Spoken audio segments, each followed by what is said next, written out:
Shalom, shalom, shalom. Je vous salue tous au nom de Jésus-Christ. Ce matin encore, l'Esprit me pousse à vous conduire dans la prière, à prier intensement ce matin parce que il y a beaucoup de choses qui doivent changer dans nos vies, beaucoup de choses qui doivent bouger. Et comme d'habitude, avant de commencer chaque prière, j'aime toujours partager une parole de foi pour stimuler nos foi parce que c'est ce dont Dieu a besoin. C'est ce que Dieu va consommer pour nous donner tout ce que nous demandons.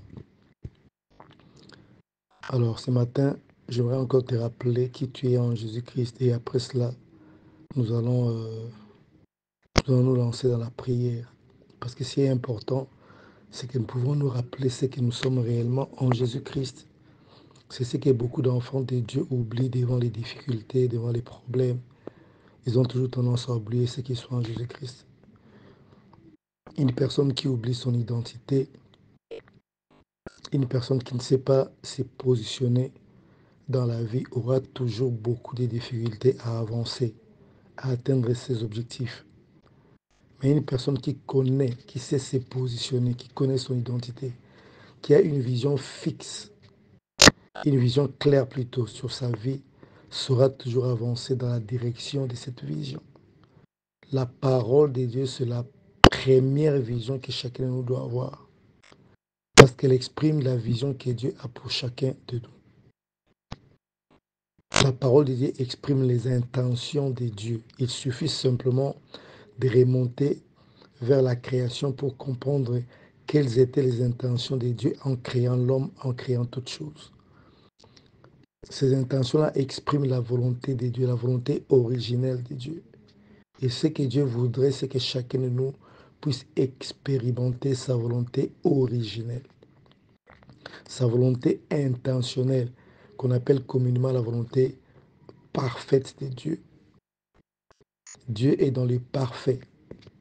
Dieu n'est pas dans les à peu près. Les à peu près sont les œuvres humaines. Les à peu près, ce sont les choses qui concernent les créatures. Mais Dieu est dans la perfection. Et tout ce qu'il fait, il est fait pour la perfection. Et comme il est dans l'éternité, il travaille toujours pour l'éternité. Il travaille pour que toutes ces choses qu'il veut rendre parfaites puissent devenir parfaites. Et c'est là, quand nous allons atteindre l'éternité, nous allons constater qu'effectivement, tout ce que Dieu a voulu rendre parfait est devenu parfait. Et ce qui est fantastique, c'est que dans le travail qui a été accompli à la croix, le travail accompli par le Seigneur Jésus-Christ, il y a déjà une certaine perfection dans le monde spirituel concernant la vie qu'il nous a donnée. Perfection dans le monde spirituel concernant la position qu'il nous a donnée. En fait, l'œuvre de la croix du Seigneur Jésus-Christ est une œuvre de perfection, une œuvre complètement complète. Elle est tellement complète qu'il n'y a rien à ajouter dessus. Elle est tellement complète qu'il n'y a rien à retrancher. Et nous devons tous nous reposer sur cette œuvre-là. Pourquoi? Parce que Dieu considère que c'est une œuvre qui est complètement complète. Et dans cette œuvre, Dieu nous a amenés à la perfection. Et nous pouvons les lire dans Hébreux chapitre 2. Donc il y a plusieurs versets dans la Bible qui nous parlent de la perfection dans laquelle Dieu nous a amenés. Il y a beaucoup de versets, mais j'aimerais lire un verset donc un passage qui nous permettra de comprendre ce que je vais dire ce matin. Hébreux chapitre 10 à partir du verset 11. Et tandis que tout sacrificateur fait chaque jour le service et offre souvent le même sacrifice qui ne peut jamais ôter le péché, lui là c'est Jésus-Christ. Lui, donc Jésus-Christ, après avoir offert un seul sacrifice pour le péché, s'est assis pour toujours à la droite de Dieu, attendant désormais que Dieu et que ses ennemis soient devenus son marchepied. Verset 14, ce qui m'intéresse, car par une seule offrande, il a amené à la perfection pour toujours ceux qui sont sanctifiés. Verset 14, car par une seule offrande, il a amené à la perfection pour toujours ceux qui sont sanctifiés. Ça, c'est le point de vue de Dieu par rapport à l'œuvre que Jésus-Christ a accomplie. le sacrifice qui s'est donné lui-même, ça avait un but. Le but était de nous amener, nous qui bénéficions de ces sacrifices, à la perfection pour toujours. Donc ça, c'est le point de vue de Dieu. Et quand Dieu nous regarde, il voit en nous la perfection. La perfection qui permet même que quand nous prions, qu'on puisse trouver en nous aucun défaut. Et puisqu'on trouve en nous aucun défaut, alors nos prières ne doivent qu'être exaucées. Et ça, chaque enfant de Dieu doit se le fixer dans son esprit. Nous devons comprendre cette pensée et puis fixer cette pensée dans nos esprits. Il faut que notre homme intérieur adhère à cette pensée. S'il n'y a pas adhésion intérieure, s'il n'y a pas adhésion au niveau de notre homme intérieur, nous ne saurons pas vraiment vivre cette perfection qu'il nous a donnée. D'ailleurs, toutes les promesses de Dieu doivent être intériorisées en vue de vivre leurs actions dans nos vies. Dans ma vie, j'ai vu des pasteurs être bouffés par les sorciers. J'ai vu des enfants de Dieu être sacrifiés par les sorciers. Est-ce que leur sacrifice annulait-il la parole de Dieu qui dit qu'il nous a donné l'autorité de marcher sur les serpents, les scorpions et sur toute la puissance de l'ennemi? Loin de là. Est-ce que la perte de leur vie sous l'action de la sorcellerie a annulé la parole de Dieu qui dit que Dieu nous tient dans sa main, il nous protège et rien de mal ne peut nous arriver? Loin de là. Mais qu'est-ce qui a fait que de telles choses puissent arriver? C'est simplement parce que beaucoup d'entre ces gens-là, donc en fait, toutes ces personnes-là n'ont pas intériorisé la parole de Dieu. Ils n'ont pas laissé à la parole de Dieu de prendre la place au niveau de leur homme intérieur. Nous devons chacun de nous intérioriser la parole de Dieu. Nous devons chacun de nous donner la place dans nos esprits à la parole de Dieu. Il faut que la parole que nous avons lue, il faut que la parole que nous avons entendue, il faut que la parole avec laquelle nous sommes en contact puisse prendre place dans notre homme intérieur. Il faut que notre homme intérieur se positionne et s'enracine dans la parole reçue, dans la révélation reçue. C'est alors que nous commençons à vivre cette révélation. Souvent, on me pose cette question, mais comment de telles choses arrivent alors que la Bible a dit telle chose, a donné telle promesse? Et je leur réponds simplement, les problèmes, ce n'est pas la promesse donnée par Dieu. Les problèmes, c'est que, est-ce que cette promesse a pris place dans le cœur de ces personnes qui ont vécu des situations contraires à la parole de Dieu? Je ne pense pas, parce que Dieu ne se trompe pas, Dieu ne ment jamais, Dieu est celui qui voit les choses mieux que n'importe qui, et quand il parle, il sait de quoi il parle. Alors chaque promesse doit être intériorisée. Moi, je dirais, le boulot d'un être humain, c'est de faire de sorte que la parole de Dieu puisse trouver sa place dans son cœur. Combien de fois Dieu dit dans Isaïe que ce peuple m'honore de la bouche seulement, mais son cœur n'y est pas. Ma parole n'est pas dans son cœur. Donc, ce que Dieu cherche premièrement, c'est que sa parole puisse élire domicile dans nos cœurs. Et vous verrez, s'il faut qu'on parle de ces paroles qui doivent élire domicile dans nos cœurs, on reviendra encore sur ce sujet de la méditation qui tient le cœur de Dieu. Dieu voudrait que chaque enfant de Dieu puisse méditer la parole de Dieu. Parce que c'est la méditation qui permet à ce que la parole réside véritablement en nous. Voici les miracles qui accompagneront tous ceux qui auront cru. Ils chasseront des démons, ils guériront les malades, ils prendront des breuvages mortels, mais ça ne leur fera rien. Tout cela, c'est vrai. La parole de Dieu ne ment jamais. Mais est-ce que les gens à qui ces paroles sont destinées ont vraiment réalisé ce que c'est? Est-ce qu'ils ont vraiment intériorisé cette parole? Est-ce qu'ils ont vraiment laissé la place, laissé cette parole, en fait, laissé une place dans leur cœur à cette parole? Est-ce ils se sont laissés pénétrer par cette parole? Est-ce que cette parole a envahi leur homme intérieur? C'est là où il y a la différence. Un pasteur bouffé par un sorcier, mais un simple frère arrive à détruire les mêmes sorciers qui ont bouffé les pasteurs. Comment expliquer cela? C'est l'intégration de la parole de Dieu.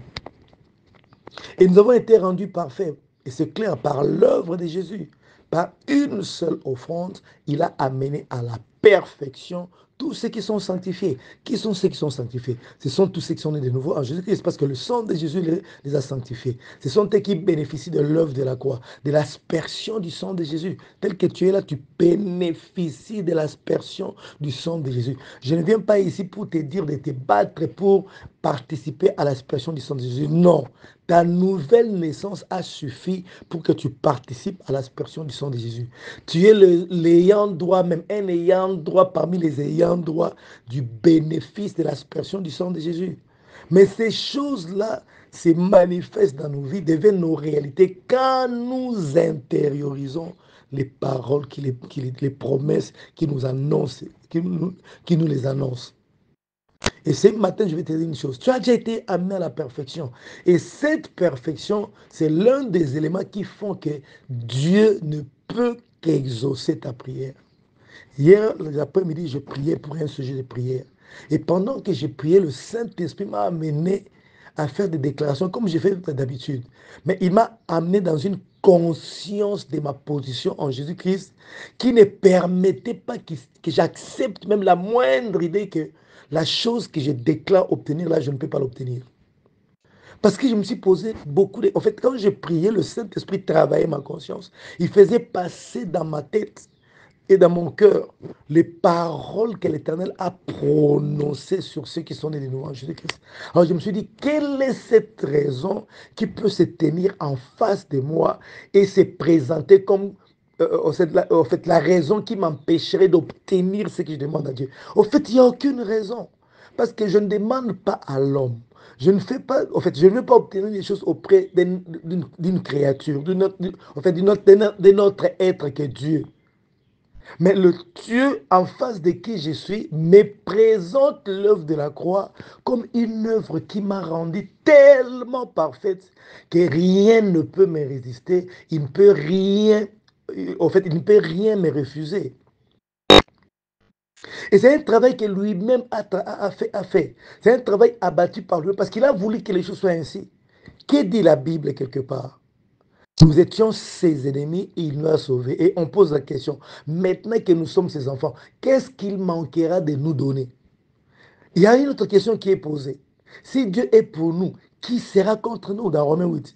Lui qui n'a point épargné la vie de son fils, mais qui l'a livré pour nous, qu'est-ce qu'il manquera de nous donner? Vous vous rendez compte? Donc si Dieu peut déjà nous donner la vie de son fils, si Dieu peut déjà nous sauver pendant que nous sommes ses ennemis, si Dieu peut faire de sorte que nous atteignions la perfection spirituelle voulue par lui, en fait, la condition sine qua non qui permet à ce que nous ayons accès à sa présence, accès à sa provision, accès à sa personne même. Alors qu'est-ce qu'il manquera de nous donner? Qu'est-ce qu'il manque? Il y a des questions comme ça qui se posent dans la Bible. Et quand tu prends conscience de ce qui a été accompli, alors en fait, tu vois ton problème être résolu. Dès que tu te mets à prier, tu sens qu'il n'y a rien qui peut m'empêcher d'obtenir ce que je demande. Tu te mets à déclarer la manifestation des choses. Tu te dis, il n'y a rien qui peut faire que la chose-là ne se manifeste. Pourquoi? Parce que la position que Dieu nous a donnée ne permet pas à ce que nous puissions manquer quoi que ce soit. Nous puissions manquer quoi que ce soit de ce qu'il a rendu disponible pour nous. La position qu'il nous a donnée ne permet pas à ce que nous ne soyons pas exaucés. Parce que même lui-même serait, en fait, comment dire, il se contredirait si aujourd'hui il n'exauçait pas nos prières. Mais ça, ce n'est pas le problème que Dieu doit savoir. Dieu le sait déjà. Est-ce que nous, les chrétiens, nous le savons? Alors pendant que je priais, quand le Saint-Esprit commençait à travailler mes pensées, à faire passer dans ma tête et dans mon cœur ces genres de pensées bibliques, alors je me suis vu, en fait, je vis se dégager de moi une foi extraordinaire. Je me suis senti comme si j'étais drogué, c'est-à-dire tout ce qui était en face de moi, tout ce que je voyais dans mon esprit, je l'obtenais en esprit. Pourquoi? Parce que je ne voyais aucune raison. Et c'est le Saint-Esprit qui m'a amené à expérimenter ces choses. Il n'y a aucune raison qui peut faire ombrage. Il n'y a aucune raison qui peut faire barrière. Parce que l'œuvre de la croix, c'est une œuvre de perfection. Ce n'est pas toi qui as travaillé, ce n'est pas moi qui ai travaillé, c'est Jésus. Dieu fait homme qui c'est lui-même qui a travaillé dans le but de nous amener une fois pour toutes et pour toujours dans une perfection qui ne nous met jamais, qui ne nous mettra plus jamais en contradiction avec les promesses de Dieu. Mais la manifestation, soit l'expérimentation de la parole de Dieu, est fonction de l'intériorisation de cette parole. Dans la pensée de Dieu, il est pratiquement impossible, je veux que vous me saisissiez très bien, il est pratiquement impossible qu'un né de nouveau ne soit pas exaucé dans la pensée de Dieu. Mais du côté homme, il y a des nés de nouveau qui pensent que peut-être Dieu ne m'a pas exaucé à cause de telle chose, peut-être à cause de cette faiblesse, Dieu ne m'a pas exaucé. Ça, c'est nous. Or, le problème n'est pas du côté de Dieu, le problème c'est de notre côté. Parce que auprès de Dieu, aux yeux de Dieu, tout est déjà parfait. Il a déjà fini le boulot, tout est accompli. Le tout est accompli là a privé au diable toutes les raisons qu'il avait. Et je ne cesserai jamais de le dire. Le tout est accompli là a privé même à Dieu toutes les raisons de nous punir, toutes les raisons de nous refuser sa provision. C'est Dieu lui-même qui a travaillé, c'est Dieu lui-même qui s'est mis dans ces conditions-là. Il voulait que ce soit ainsi. Il voulait repositionner l'homme selon la pensée originelle, selon sa volonté intentionnelle, parce qu'il avait perdu cela en Éden. Et avec un seul sacrifice, rien qu'un seul sacrifice, Christ a amené à la perfection pour toujours ceux qui sont sanctifiés. Tu es l'une de ces personnes qui sont sanctifiées par le sang de Jésus. La Bible dit dans Hébreu, je crois Hébreu 9, tout est sanctifié par le sang. Tout est purifié par le sang. La pureté dont nous avions besoin, la sanctification dont nous avions besoin, Dieu l'a accompli à travers le sang de Jésus. D'ailleurs, la Bible va encore loin en disant ceci. Dieu a fait de Jésus notre sagesse, notre justice, notre rédemption et notre sanctification. Qui est celui qui a part à l'œuvre de la rédemption pour qu'il puisse frapper la poitrine en disant, voilà moi aussi j'ai contribué à l'œuvre de la rédemption? Personne. Qui a contribué à la sagesse de Dieu? Personne. Alors si la sagesse de Dieu, si la rédemption, si la sanctification ont été placés dans une même hauteur, et on dit que Jésus-Christ est cette sanctification-là, cette rédemption, cette sagesse. Alors comment nous allons chercher une autre sanctification en dehors de la sanctification que Jésus-Christ représente? Ce matin, je vais simplement te dire, il n'y a rien. Il n'y a rien qui puisse t'empêcher d'accéder aux provisions de Dieu. Il n'y a rien. Et c'est pratiquement impossible à la lumière de la pensée de Dieu exprimée dans la Bible, à la lumière de l'œuvre de la croix. Il n'y a rien qui soit à mesure de t'empêcher d'être exaucé. Je vais encore aller très loin. Même Dieu lui-même est incapable de t'empêcher d'être exaucé. Parce que s'il était capable de t'empêcher d'être exaucé, alors il serait lui-même en train de se contredire parce qu'il s'est privé lui-même à travers l'œuvre qu'il a accomplie de la possibilité de nous condamner. Il n'y a maintenant aucune condamnation pour sexe sans justice. Qui a travaillé pour qu'il n'y ait plus de condamnation pour sexe sans justice? Mais c'est Dieu lui-même. Alors, puisqu'il a travaillé pour qu'il n'y ait plus de condamnation, c'est qu'il s'est privé de ce droit-là, de ce pouvoir-là, de nous condamner. C'est lui-même. Il connaît comment il fonctionne, il connaît les choses qui le mettent en colère, il connaît comment nous étions. Alors, il a décidé d'en finir avec son conflit avec nous. Il a décidé d'en finir avec sa colère contre nous. Et qu'est dit la Bible? La loi produit la colère. Et puisque la loi produit la colère, il commence d'abord par effacer cette loi et il a détruit à la croix. Cet acte-là a été détruit. Et comme ça a été détruit, donc nous sommes libérés de la loi. D'ailleurs, l'apôtre Paul dit à plusieurs reprises, nous avons été dégagés de la loi sur laquelle nous étions retenus comme esclaves. Donc, il a travaillé, Dieu a travaillé pour qu'en aucun jour il puisse encore te condamner. Et il a lui-même apprécié le travail qu'il a accompli. Après avoir accompli ce travail, il a apprécié ce travail et il dispose les choses en fonction du travail qu'il avait accompli. Désormais, il y a des paroles qui sont sorties de ta bouche, exactement comme c'était le cas à l'origine. Il crée toutes choses, il libère des paroles qui conditionnent la vie des êtres humains, qui conditionnent la vie de toutes les créatures sur la terre. Quand Adam a péché, Dieu revient encore pour libérer des paroles qui ont encore conditionné la vie des êtres humains, qui ont transformé l'atmosphère, qui ont changé les paramètres de la vie. Ces paramètres sont devenus différents des paramètres qu'il y avait au départ.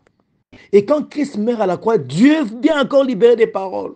Et ces paroles sont encore plus puissantes que jamais. Ces paroles ont créé d'autres réalités. Ces réalités nous appartiennent. Et l'une de ces réalités, c'est qu'il est pratiquement impossible que toi, tu ne sois pas exaucé parce que tu es un né de nouveau. Le travail qui devait t'amener à occuper cette position, ce n'est pas toi qui l'as accompli. C'est Dieu lui-même qui l'a accompli et il est satisfait de ce travail.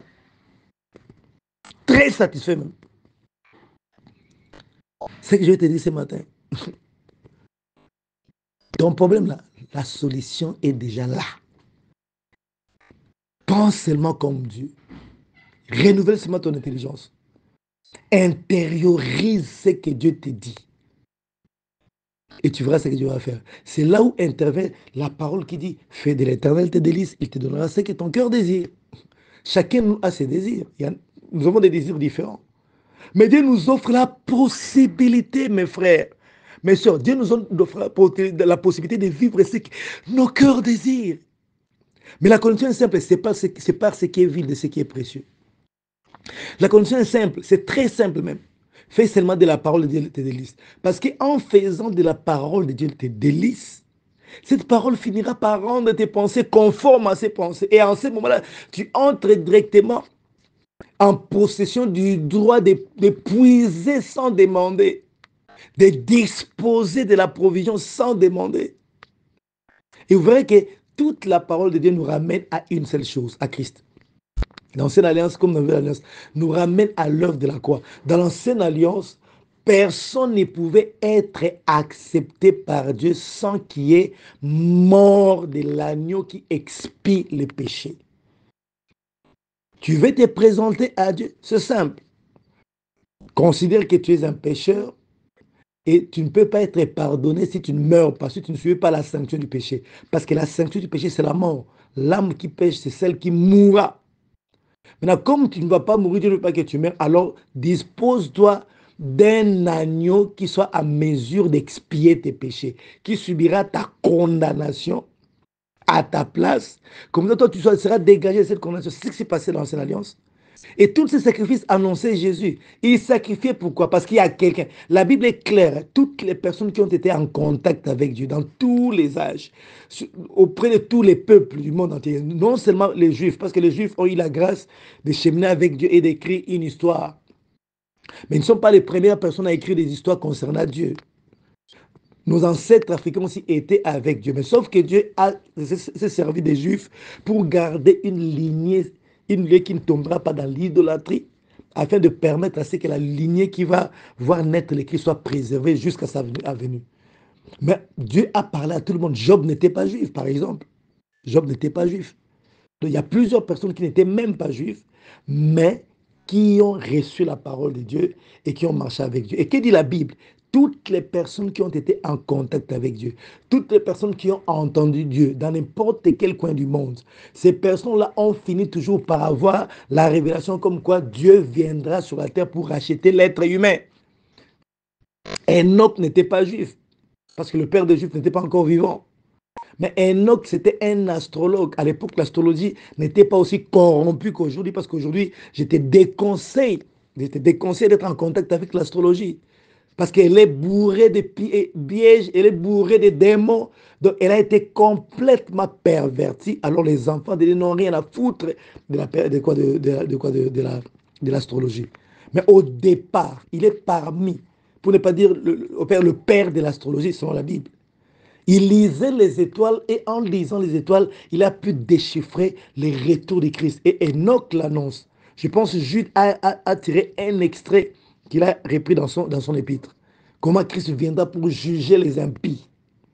Et Enoch a marché avec Dieu 300 ans durant, en communion avec Dieu, en communion parfaite avec Dieu.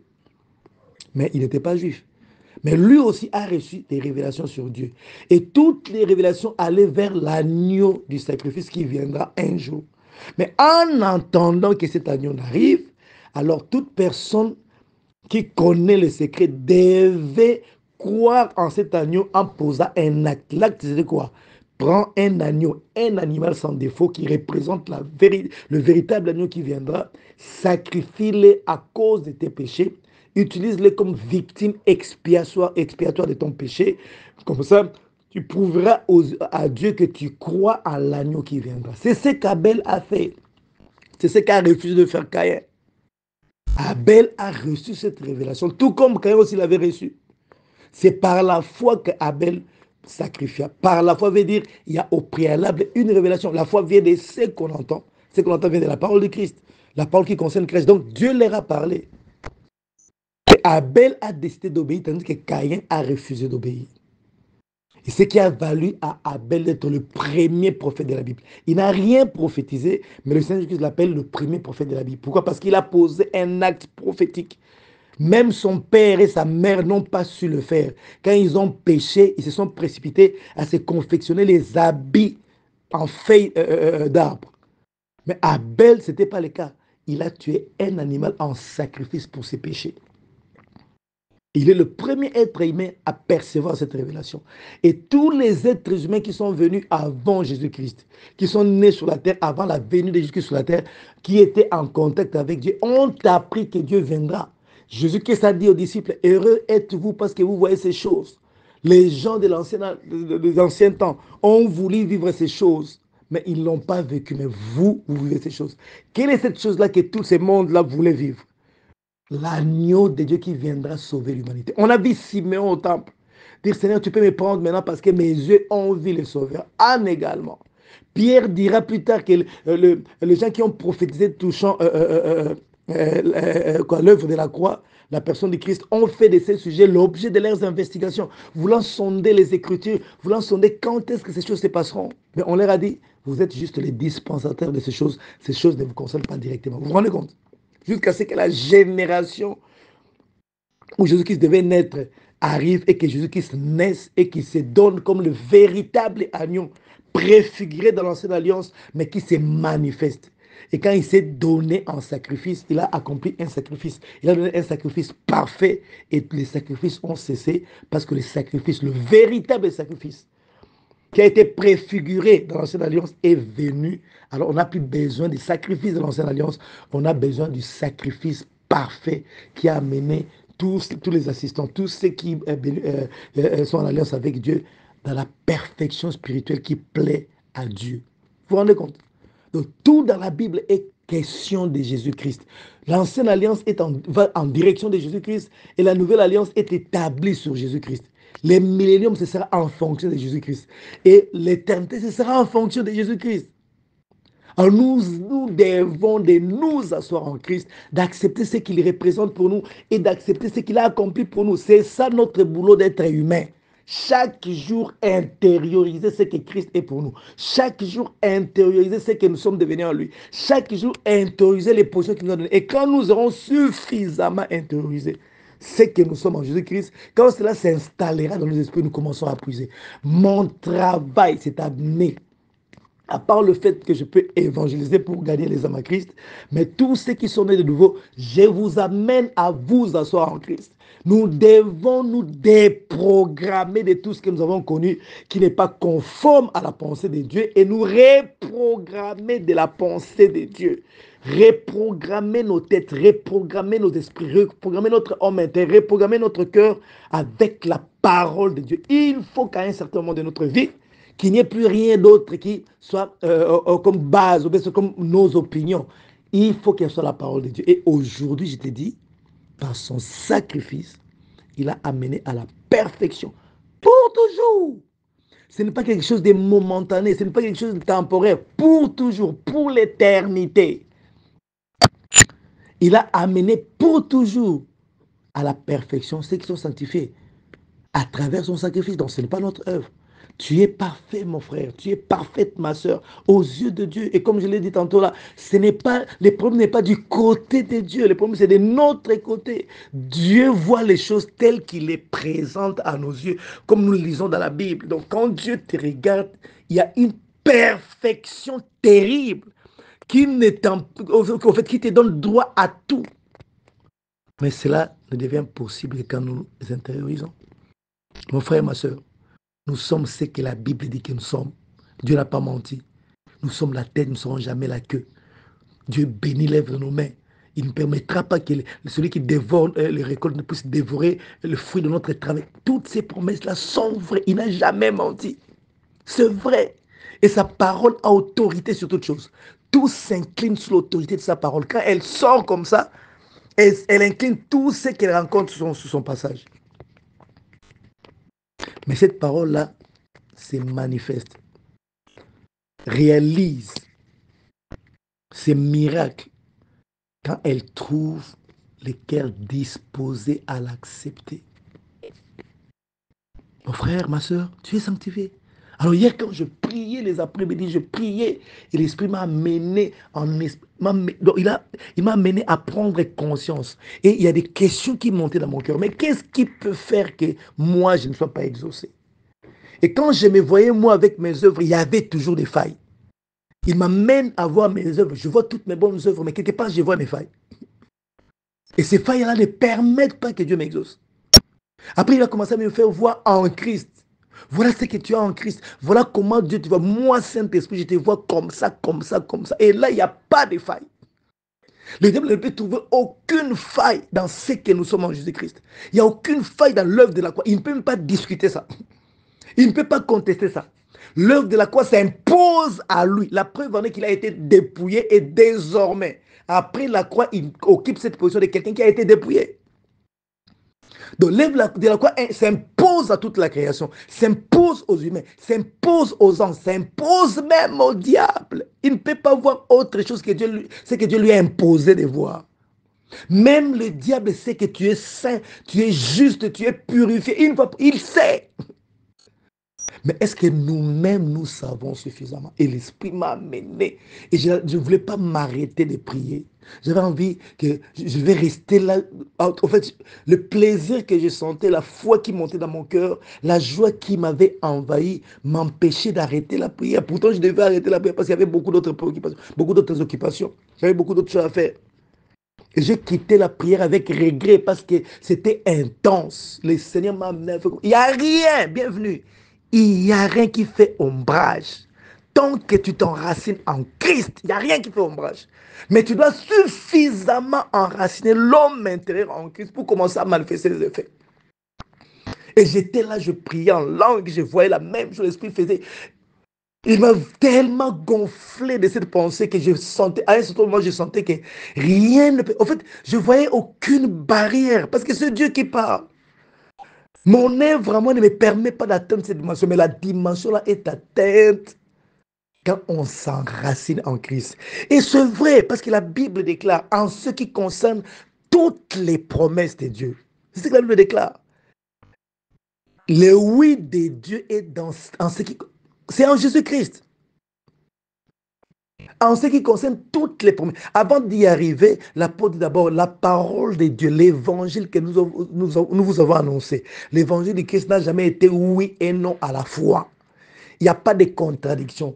Elle est toujours positive. Il y a en lui que le oui. Et en ce qui concerne toutes les promesses, pas une partie des promesses, toutes les promesses de Dieu. Il y a des promesses de sécurité, il y a des promesses de réussite, il y a des promesses de bonne santé, des promesses de famille stable, il y a des promesses même de l'atteinte de la stature parfaite. C'est là où moi je suis.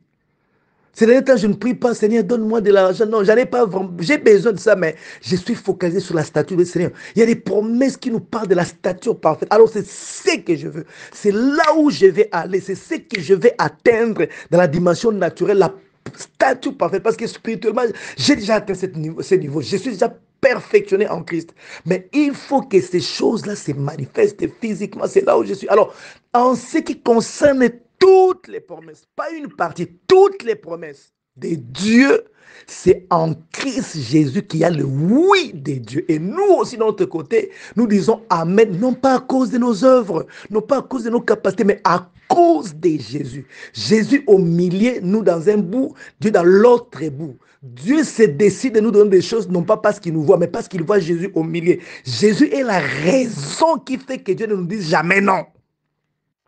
Il est la raison qui fait que Dieu ne dise jamais non quand nous venons à lui pour accéder à ses promesses. La raison, ce n'est pas nous. La raison, c'est Jésus. Dieu a décidé de nous dire que oui, oui, oui, à cause de Jésus.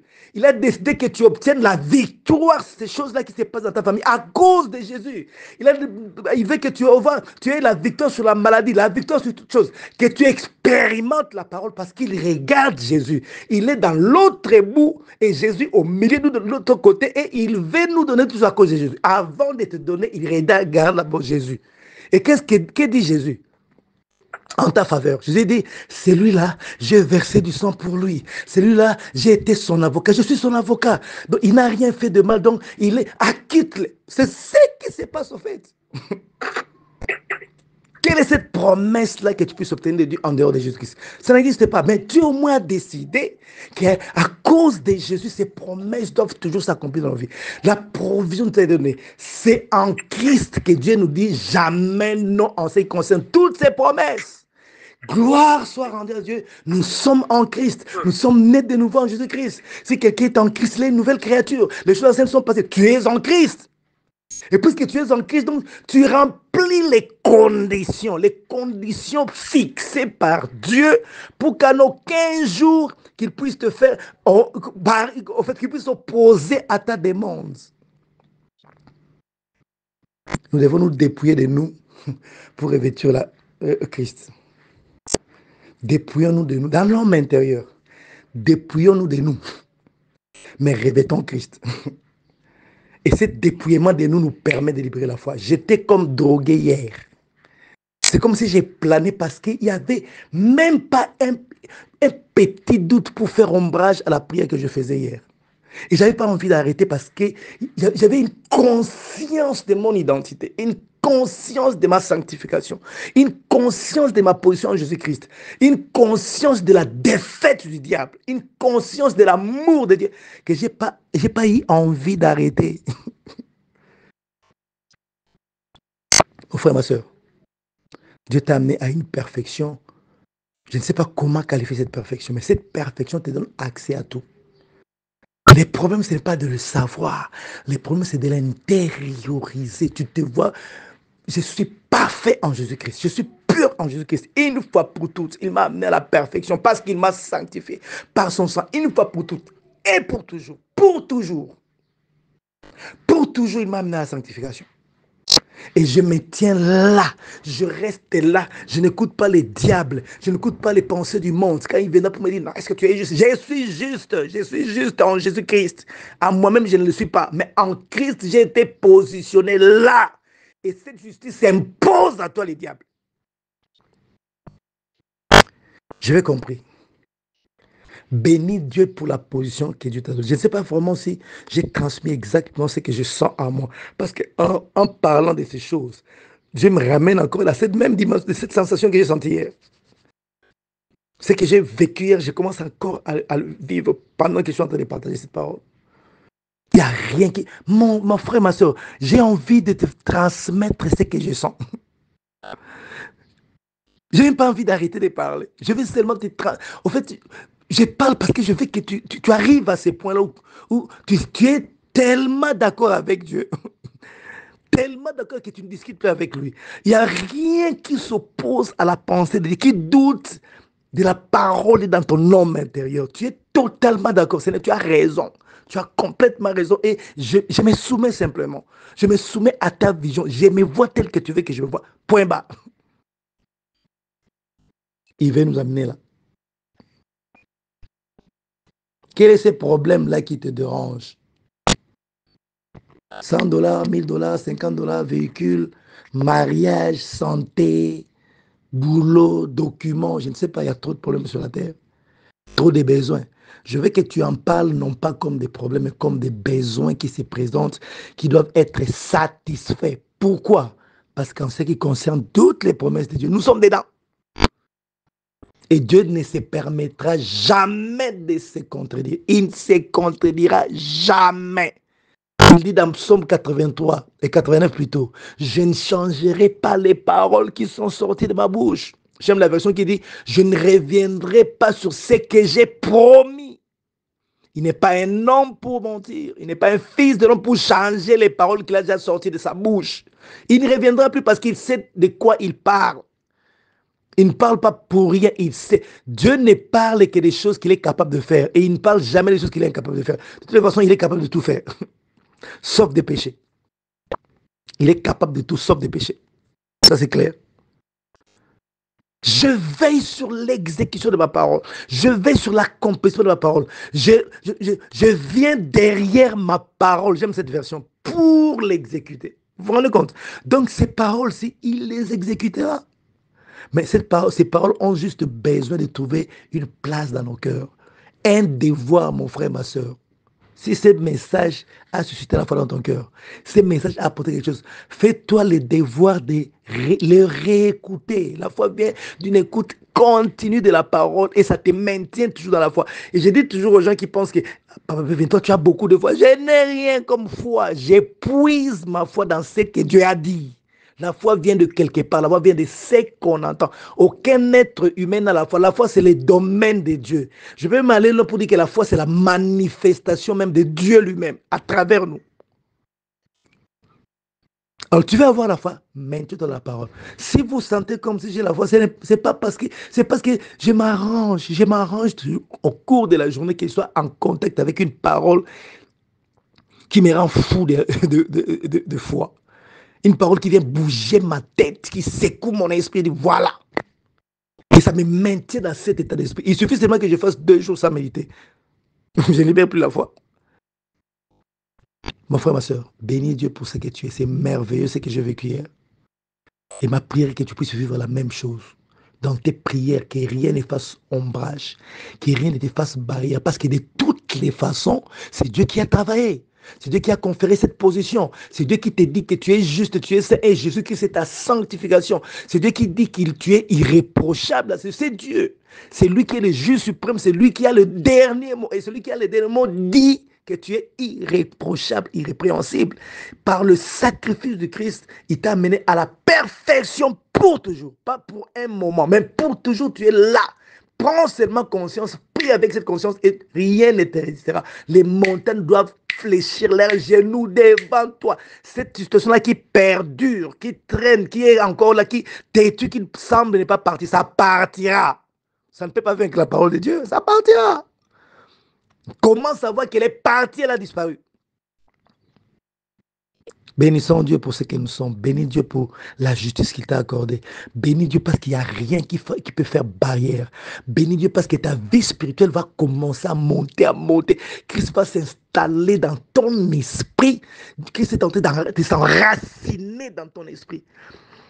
Plutôt, toi, tu es en train de t'enraciner en Christ. Et il y aura un moment, il y aura déclenchement des choses. Il y a certaines personnes qui ne demandent plus rien à Dieu. Il suffit seulement qu'elles pensent à la chose. Au cours de la journée, la chose arrive. Il suffit seulement qu'elle pense qu'un besoin passe dans sa tête. La chose lui est donnée pendant la journée. Et tout ce qu'elles font, c'est quoi? Intercéder pour les autres. Il y a des gens qui ne prient même pas pour eux-mêmes, pour leur famille. Ils prient que pour les autres parce que pour eux, il suffit seulement de penser. Ils ont atteint un niveau d'intériorisation de la parole qui fait que ils pensent et Dieu leur accorde. Ils pensent et Dieu leur accorde. Ils ne sont pas différents de toi. Dieu ne fait exception de personne. Ils ne sont pas différents de toi, ces gens-là. Si tu es un né de nouveau comme eux, tu peux aussi vivre ça parce que Dieu nous veut tous dans la stature parfaite de Christ. Il veut que nous tous nous atteignions cette stature parfaite de Christ. Et chacun avance en fonction de sa manière de laisser la parole de Dieu pénétrer son esprit, pénétrer son âme. La parole corriger ses opinions, laver toute son âme de toutes les impuretés. Les impuretés sont les pensées futiles, les pensées qui ne viennent pas de Dieu. C'est ça la saleté qu'on doit chasser. Christ disait, ce n'est pas ce qui entre dans l'homme qui suit l'homme, c'est ce qui sort de l'homme. Qu'est-ce qui sortait? Ce sont des pensées impures. Quand ça sortait, ça suait l'homme. Maintenant, il faut intérioriser les pensées pures de Dieu afin que la suie ne soit plus. Et à ce moment, tu commenceras à dégager ces pensées sous forme de paroles, sous forme des actes. Et tes actes seront purs, tes paroles seront aussi pures. Bénissons Dieu pour la grâce qu'il nous a accordée d'être en Jésus-Christ. Élevons nos voix, commençons à le bénir. Louons-le pour la grâce qu'il nous a accordée d'atteindre cette perfection. Vois cette perfection et bénis-le pour ça. Est-ce qu'on peut élever nos voix et commencer à prier? Seigneur, nous te bénissons pour la perfection que tu nous as donnée en Jésus-Christ. Est-ce qu'on peut élever nos voix? Merci pour la perfection que tu nous as donnée en Jésus-Christ. Les problèmes n'ont aucun pouvoir de se tenir là éternellement. Tu m'as déjà donné une perfection. En Christ Jésus, tu ne me diras jamais non. Non. Peu importe la pression que je subis, mais ta parole peut me faire triompher de cette pression. En Christ, tu ne me diras jamais non. En Christ, tout m'est donné. Toute la provision est là.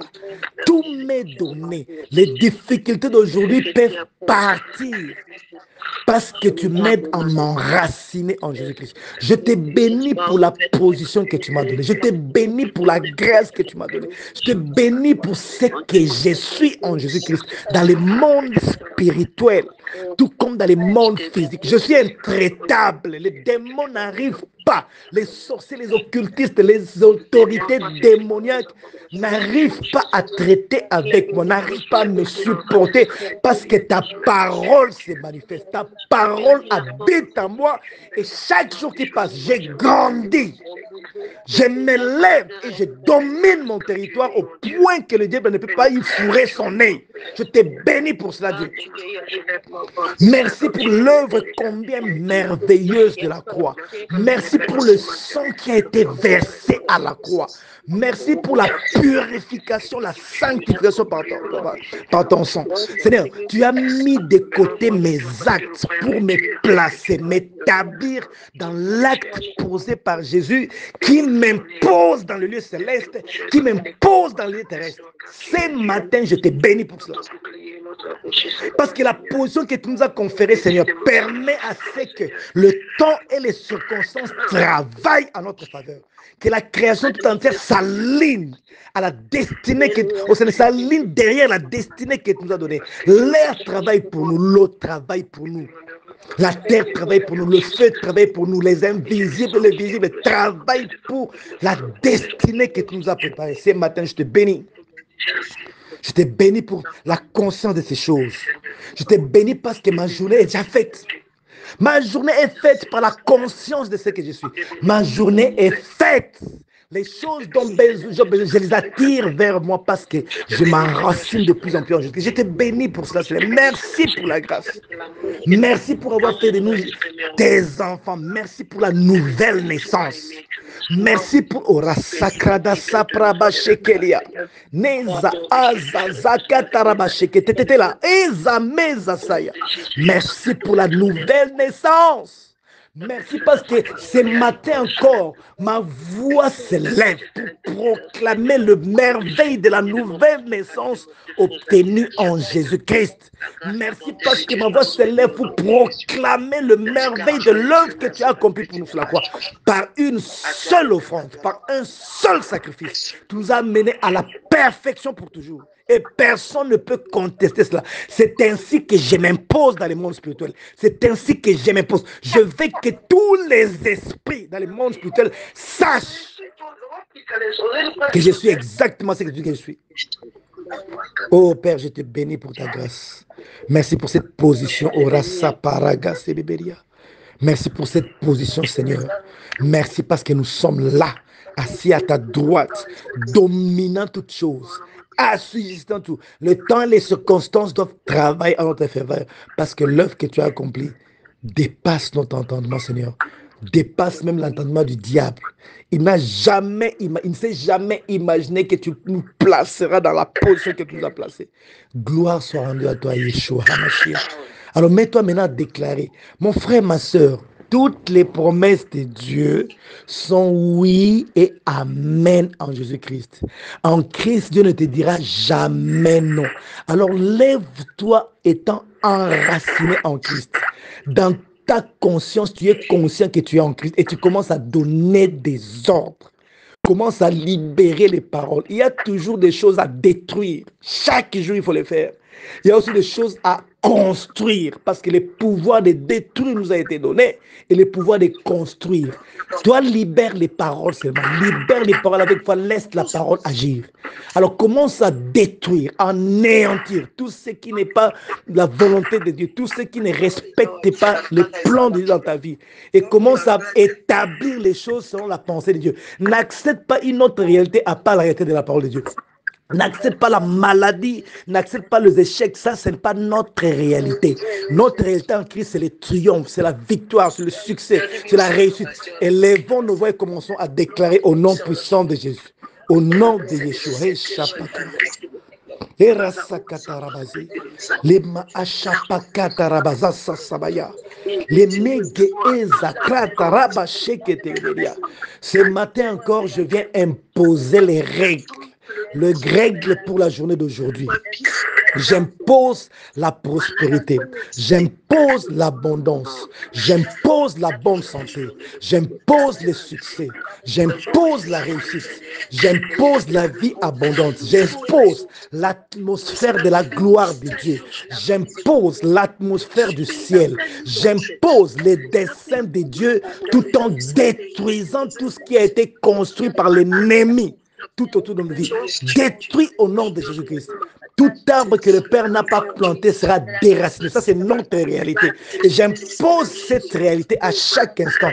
Ce que le Père n'a pas planté dans nos vies est déraciné. Ça n'existe pas dans nos vies. Il n'y a que la sémence incorruptible de Dieu qui agit en nous. Il n'y a que la parole qui prend de plus en plus place dans nos maisons, dans nos cœurs, dans nos esprits. Les esprits qui étaient bouchés sont débouchés par la parole de Dieu. Et la parole s'installe dans nos esprits et nous portons les fruits. Nous vivons. Les maachakatarabazé, les meezakarabasa sasastrabate, reza pro garachamala azeketebaya. Ce matin, ni par ma force, ni par ma puissance, par l'esprit de l'Éternel, j'établis l'ordre que Dieu a établi à travers l'œuvre de la croix. Dans cet ordre-là, c'est nous qui sommes au-dessus. C'est nous qui possédons la porte de nos ennemis. C'est nous qui marchons sur les serpents, les scorpions, sur toute la puissance de l'ennemi et rien ne peut nous nuire. 1000 peuvent tomber à gauche, 10 000 à l'autre côté, nous ne serons pas atteints. Ça, c'est l'ordre, ça, c'est la vie, ça, c'est la réalité. C'est notre réalité que j'impose aujourd'hui. Partout où je passerai, il y aura délivrance. Partout où je passerai, il y aura fuite des ténèbres. Partout où je passerai, j'assaisonnerai la vie des gens. Partout où je passerai, les gens qui me verront, les gens qui m'entendront seront assaisonnés. Leurs vies seront assaisonnées par le sel que je suis. La lumière que je suis chassera le ténèbre de leur vie. Dans l'environnement où je vis, je ne permets pas, je ne tolère même pas la présence de ténèbres, la présence de l'opération des forces des ténèbres. Dans les quartiers où je vis, j'impose le règle de la croix de Jésus. J'impose le sang de Jésus. J'impose l'alliance de Golgotha. Je l'impose. Et le sang de Jésus réclame mieux que n'importe quel sang. Dans le monde spirituel, le sang de Yeshua s'impose mieux que n'importe quel sang. Tous les sangs qui ont été versés, tous les sangs qui ont été donnés en sacrifice tombent caducs devant la puissance, la présence de la puissance du sang de Jésus. J'impose la réalité du sang de Jésus. J'impose la réalité du sang de Jésus. Dans le travail, j'impose. Les gens qui travaillent avec des fétiches ne peuvent pas supporter ma présence. Ils sont anéantis avec leurs fétiches à cause de ma présence. Dans les quartiers où je vis, les gens qui travaillent avec la sorcellerie, ils sont anéantis à cause de ma présence. Les occultistes ne supportent pas ma présence, ne supportent pas mon odeur, ne supportent même pas de voir ma silhouette, ne supportent même pas la pensée de mon existence. Je le déclare au nom de Jésus. Je suis un cauchemar pour le monde des ténèbres. La nuit comme les jours, je travaille, je libère des paroles qui détruisent les œuvres des ténèbres et qui établissent l'œuvre de Dieu au nom puissant de Jésus. Aujourd'hui encore, nous triomphons. Aujourd'hui encore, nous allons de l'avant. La bonne santé, les portes s'ouvrent. Nous trouvons grâce aux yeux de tout le monde. Dieu dispose favorablement nos ennemis parce que Dieu nous approuve en Jésus-Christ. Nous sommes bénis. Nous sommes bénis. Nous sommes bénis au nom de Yeshua. Au nom de Jésus. Alors maintenant, comment savoir? C'est ça le travail que nous faisons. C'est ça l'exercice que tu dois faire chaque jour. Comment savoir? Tu as le droit de voir la victoire. Tu as le droit de voir l'accomplissement des promesses de Dieu. Commence à voir. On ne te demande pas de fournir trop d'efforts. Tu libères la parole, tu vois. Tu libères la parole, tu vois. Tu libères, et à un certain moment, les choses vont commencer à prendre la couleur de ce que toi tu vois. La couleur de ce que toi tu libères comme parole. Parce que l'être humain créé par Dieu n'a pas été créé. L'intention n'est pas que l'homme puisse travailler avec ses mains. L'homme puisse suer. Non. L'être humain créé par Dieu, avant de tomber en Éden, il travaillait par sa parole. Il libérait les paroles et les choses se faisaient parce qu'il était l'image et la ressemblance parfaite de Dieu. Christ nous a ramenés dans la même position. Mieux encore, le Saint-Esprit habite en nous. Et il a remis les pendules à l'heure. Il a remis les choses telles qu'elles étaient. Il est venu réformer les choses. Par nos paroles, nous changeons les choses. Celui qui est juste par la foi vivra. Or, la foi est véhiculée par la libération de la parole. Ils ont cru, ils ont parlé. Nous aussi, avec le même esprit de foi, nous croyons. Voilà pourquoi nous parlons. Tu as parlé, vois maintenant. Vois ta journée faite. Vois la direction qui prend ta journée, la bonne direction. Vois l'accomplissement des promesses. Vois ta famille saturée par la présence du sang de Jésus-Christ, saturée par la présence du Saint-Esprit. Vois le réveil qui touche ta famille. Vois même les gens difficiles être transformés. Vois la paix. Vois la prospérité. Tu es né dans une famille pauvre, ne t'en fais pas, ne t'en fais pas. C'est toi qui es l'instrument que Dieu va utiliser pour changer les statuts de ta famille. Ça, tu étais comme ça dans les plans de Dieu. Il n'y a personne qui doit... Les chrétiens ne doivent pas regretter les familles dans lesquelles ils sont nés. Non, non, non, non. Je suis fier de ma famille. Je suis fier de mon père, de ma mère. Je suis fier d'être né congolais, d'être né africain. Je ne regrette jamais parce que par moi, il y a des choses qui arrivent. Par toi, il y a des choses qui arrivent. Lève le peine. Je vais prier pour toi.